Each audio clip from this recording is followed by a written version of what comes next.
who can look at progressive atheistic culture and say, like, for example, if you believe that Jesus is the Son of God, rose from the dead on the third day, there are a lot of progressives who will say, you're a crazy person, you believe in superstitions. And those same people will tell you that if a grown man takes some hormonal therapies that Big Pharma told them to take, that person will become a woman.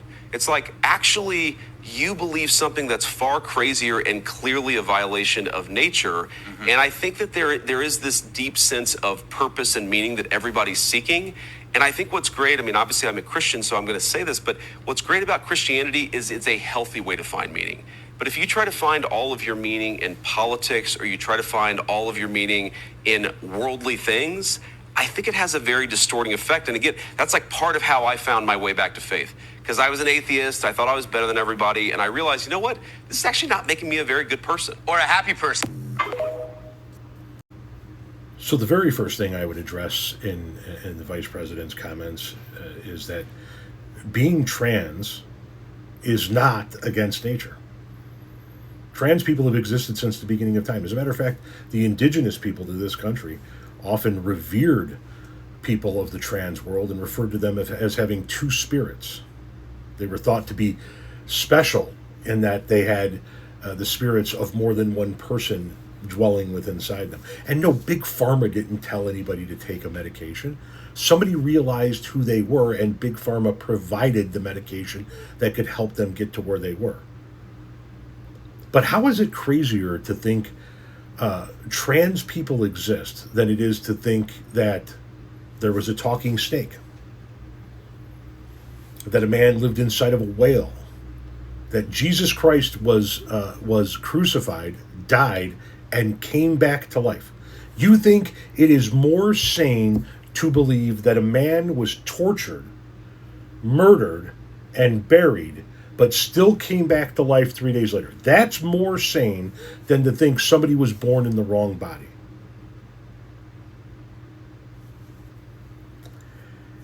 That's the problem with certain types of religious thought.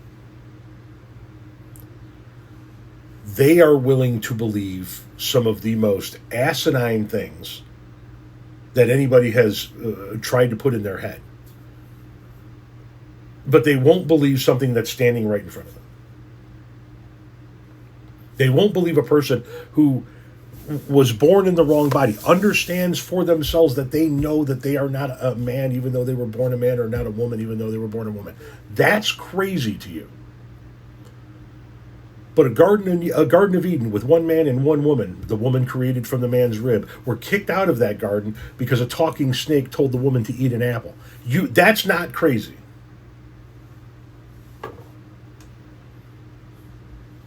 My friend, I guarantee you that if somebody told you at birth, starting at birth, that Aesop's fables were the true religious text, and the Bible were the fables, you would grow up believing in a magic beanstalk and a giant that lived in the fucking clouds, and you would think that everything that you read in the Bible was just a fairy tale.